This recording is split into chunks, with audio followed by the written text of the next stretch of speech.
সবাইকে স্বাগত জানাচ্ছি গ্লোবাল ভিউজে। আপনাদের সঙ্গে আছি আমি সুস্মিতা দাস। আজ জানাবো আন্তর্জাতিক গণমাধ্যমে আলোচিত সংবাদ ও বিশ্লেষণ। যুদ্ধের রীতি টানতেই হচ্ছে মার্কিন প্রেসিডেন্ট ডোনাল্ড ট্রাম্পকে। তিনি জানিয়েছেন, চুক্তি হোক বা না হোক, যুক্তরাষ্ট্র ইরানে চলমান সামরিক অভিযান আগামী 2 থেকে 3 সপ্তাহের মধ্যে শেষ করতে চায়।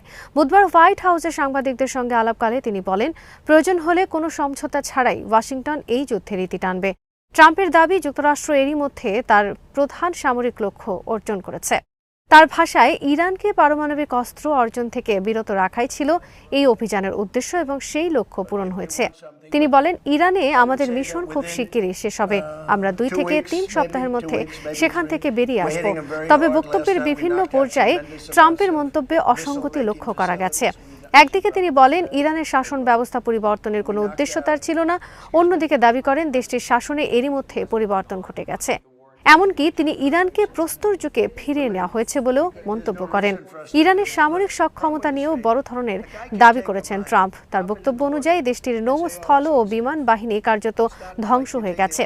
এমনকি টেলিযোগাযোগ ও বিমান প্রতিরক্ষা ব্যবস্থাও অকার্যকর হয়ে পড়েছে।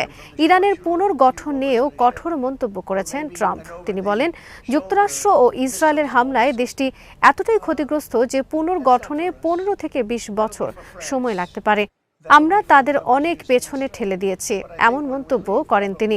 আলোচনার প্রসঙ্গে ট্রাম্প বলেন, তারা যদি আলোচনায় আসে ভালো, না এলেও আমাদের কিছু যায় আসে না।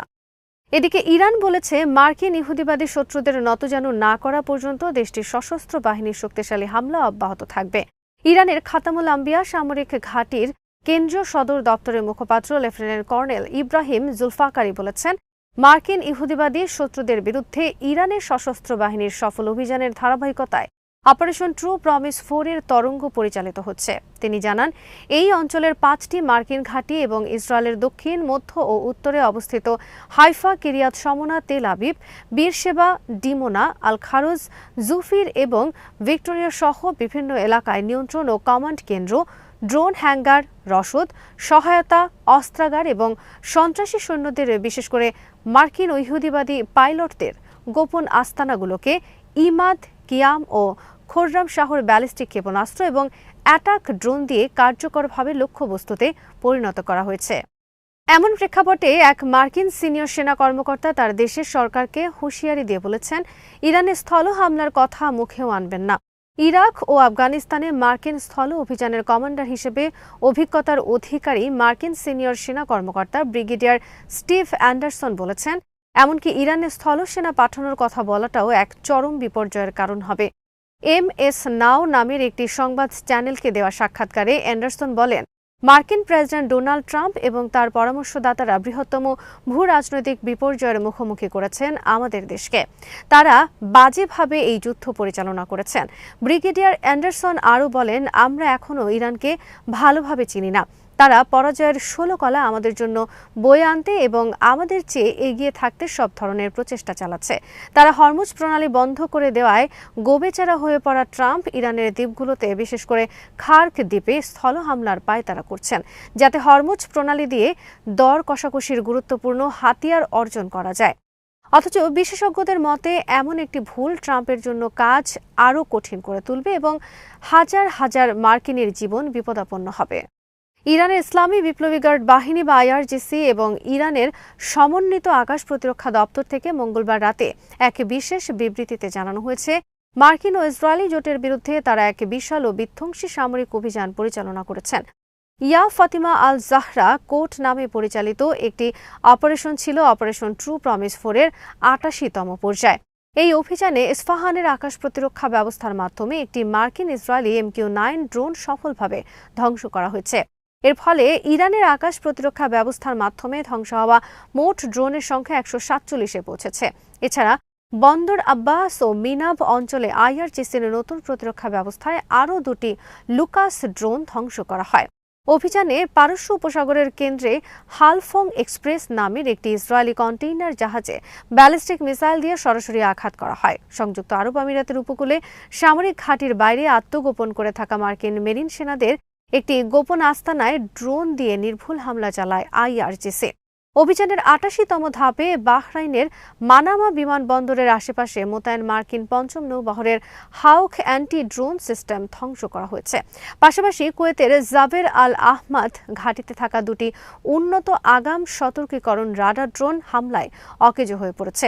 এদিকে বুধবার সকালে কুয়েতের সরকারি সংবাদ সংস্থা জানিয়েছে, দেশটির আন্তর্জাতিক বিমানবন্দরে ড্রোন হামলায় বড় ধরনের অগ্নিকাণ্ড ঘটেছে। কুয়েতের বেসামরিক উড়োজাহাজ চলাচল কর্তৃপক্ষ জানিয়েছে, বুধবার বিমানবন্দরটি ইরানি ড্রোন হামলার শিকার হয়েছে, ফলে জ্বালানি ট্যাঙ্কে ভয়াবহ আগুন ধরে গেছে। কুয়েত নিউজ এজেন্সির প্রতিবেদনে বলা হয়, বিমানবন্দরটি ইরান ও দেশটির সমর্থিত সশস্ত্র গোষ্ঠীগুলোর ভয়াবহ হামলার শিকার হয়েছে। হামলায় জ্বালানি মজুত করা ট্যাঙ্কগুলো লক্ষ্যবস্তু করা হয়।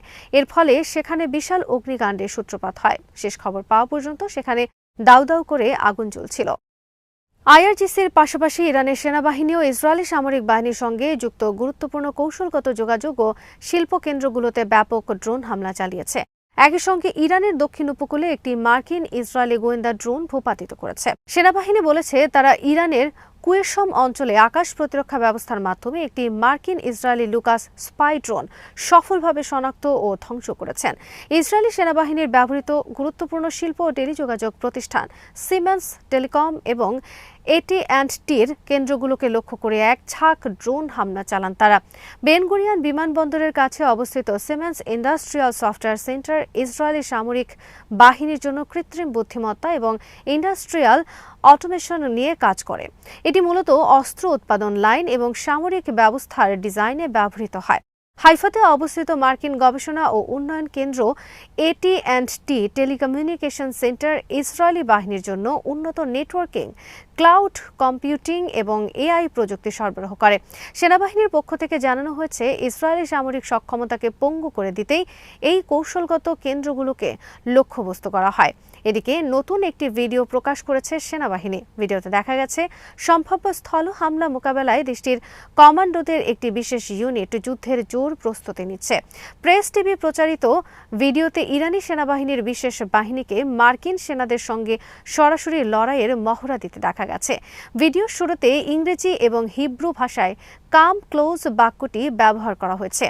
একে যে কোনো ধরনের মার্কিন অভিযানের বিরুদ্ধে তেহরানের পক্ষ থেকে একটি সরাসরি চ্যালেঞ্জ হিসেবে দেখা হচ্ছে। লেবাননের সার্বভৌমত্ব রক্ষা এবং বেসামরিক নাগরিকদের উপর ইসরায়েলি হামলার দাঁত ভাঙার জবাব দিতে মঙ্গলবার ও বুধবার দখলদার বাহিনীর উপর মুহুর্মুহু হামলা চালিয়েছেন হিজবুল্লাহর প্রতিরোধ যোদ্ধারা। খাইবার 2 অপারেশন সিরিজের আওতায় উত্তর ইসরায়েল এবং দক্ষিণ লেবাননের বিভিন্ন সীমান্ত এলাকায় ইসরায়েলি ট্যাঙ্ক, সেনাঘাঁটি এবং গুরুত্বপূর্ণ স্থাপনা লক্ষ্য করে এই অভিযান চালানো হয়। আল মায়াদিন জানায়, দক্ষিণ লেবাননের বেথ লিভ শহরে অগ্রসরমান ইসরায়েলি সাজোয়া বাহিনীকে লক্ষ্য করে এক ভয়াবহ অতর্কিত হামলা চালায় হিজবুল্লাহ। যোদ্ধারা আগে থেকে পেতে রাখা শক্তিশালী মাইন বিস্ফোরণ ঘটিয়ে এবং হালকা ও মাঝারি অস্ত্র দিয়ে সেনাদের উপর ঝাঁপিয়ে পড়েন। পরে সাহায্য করতে আসা অতিরিক্ত বাহিনীর উপর গাইডেড মিসাইল হামলা চালানো হয়। এতে ইসরায়েলের নাহাল ব্রিগেডের একজন ব্যাটালিয়ন কমান্ডার সহ বহু সেনা হতাহত হন। তাছাড়া হিজবুল্লাহর যোদ্ধারা ইসরায়েলের অভ্যন্তরে বেশ কিছু অত্যন্ত গুরুত্বপূর্ণ সামরিক ঘাঁটিতে হামলা চালিয়েছেন। এর মধ্যে উত্তর উপকূলে অবস্থিত সামুদ্রিক পর্যবেক্ষণ ও নজরদারি ঘাঁটি স্টেলা মারিস বেইজে অত্যাধুনিক মিসাইল দিয়ে আঘাত করা হয়। হাইফা শহরের দক্ষিণ পূর্বে অবস্থিত নেশার বেইজে ড্রোন এবং উচ্চ ক্ষমতা সম্পন্ন রকেটের সম্মিলিত হামলা চালানো হয়। উত্তরে ইসরায়েলের আকাশ প্রতিরক্ষা ও বিমান নজরদারি পরিচালনার প্রধান কেন্দ্র মেরন ও বিরিয়া বেইজেও রকেট হামলা চালানো হয়েছে। আক্কা শহরের পূর্বে অবস্থিত সেনাঘাঁটি টেফেন বেজ ও ড্রোন ও রকেট হামলা থেকে রেহাই পায়নি। এদিকে দক্ষিণ লেবাননের বিভিন্ন শহরে ইসরায়েলি সাজোয়া বহরের ব্যাপক ক্ষয়ক্ষতি করেছেন হিজবুল্লাহর যোদ্ধারা। আল কান্তারা, আল তাইবা এবং রশাফ অঞ্চলে অন্তত 3টি মার্কাভা ট্যাঙ্ক গাইডেড মিসাইল দিয়ে ধ্বংস করা হয়। আল বায়াদা এবং তাইবা অঞ্চলে বেশ কয়েকটি ইসরায়েলি সৈন্যবাহী যান এবং হামভি জিপ ড্রোন হামলায় ক্ষতিগ্রস্ত হয়েছে। হিজবুল্লাহর পক্ষ থেকে আগেই সতর্ক করা হয়েছিল, এমন বেশ কিছু উত্তর ইসরায়েলি বসতি যেমন মেতুলা, আভিভিম, মিসগফ আম নাহারিয়া, স্লোমি এবং সুমেরাতে ব্যাপক রকেট ও কামানের গোলা নিক্ষেপ করা হয়েছে। বিশেষ করে আভিভিম বসতিতে সমবেত ইসরায়েলি সেনাদের ওপর কয়েক দফায় রকেট ব্যারেজ ছোড়া হয়।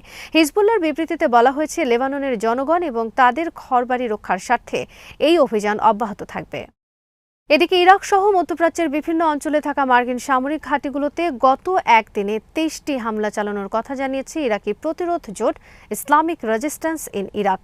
বুধবার এক বিবৃতিতে তারা জানান, মার্কিন ঘাঁটিগুলো লক্ষ্য করে কয়েক ডজন ড্রোন ব্যবহার করে এই হামলা চালানো হয়েছে। তবে এসব হামলায় কী পরিমাণ ক্ষয়ক্ষতি বা হতাহত হয়েছে সে বিষয়ে বিস্তারিত কিছু জানানো হয়নি। মার্কিন সামরিক বাহিনীর পক্ষ থেকে এই ব্যাপক ড্রোন হামলা নিয়ে এখন পর্যন্ত কোনো আনুষ্ঠানিক প্রতিক্রিয়া পাওয়া যায়নি। তবে এর আগে পেন্টাগন জানিয়েছিল, এই অঞ্চলে তাদের উপর হওয়া যে কোনো হামলার কঠোর জবাব দেওয়া হবে।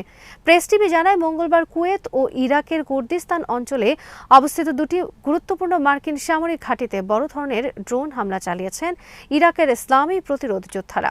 কুয়েতে অবস্থিত মার্কিন বাহিনীর কৌশলগত আহমেদ আল জাবের বিমান ঘাঁটিতে একঝাঁক ড্রোন দিয়ে হামলা চালানো হয়। ঘাঁটিটি মার্কিন বিমান বাহিনীর অন্যতম প্রধান পরিচালনা কেন্দ্র হিসেবে ব্যবহৃত হয়। ইরাকের ইরবিলে অবস্থিত মার্কিন দখলদার বাহিনীর হারিস ঘাঁটিতেও একঝাঁক ড্রোন দিয়ে সফল হামলা চালানো হয়েছে। বিবৃতিতে ইরাকি প্রতিরোধ যোদ্ধারা জানিয়েছে, এই অভিযানগুলো মার্কিন দখলদারিত্বের অবসান এবং আঞ্চলিক সংহতি রক্ষার প্রতিশ্রুতির অংশ। শত্রুপক্ষের প্রতিরক্ষা ব্যবস্থা ভেদ করে ড্রোনগুলো তাদের লক্ষ্যবস্তুতে আঘাত হানতে সক্ষম হয়েছে বলে জানিয়েছেন তারা।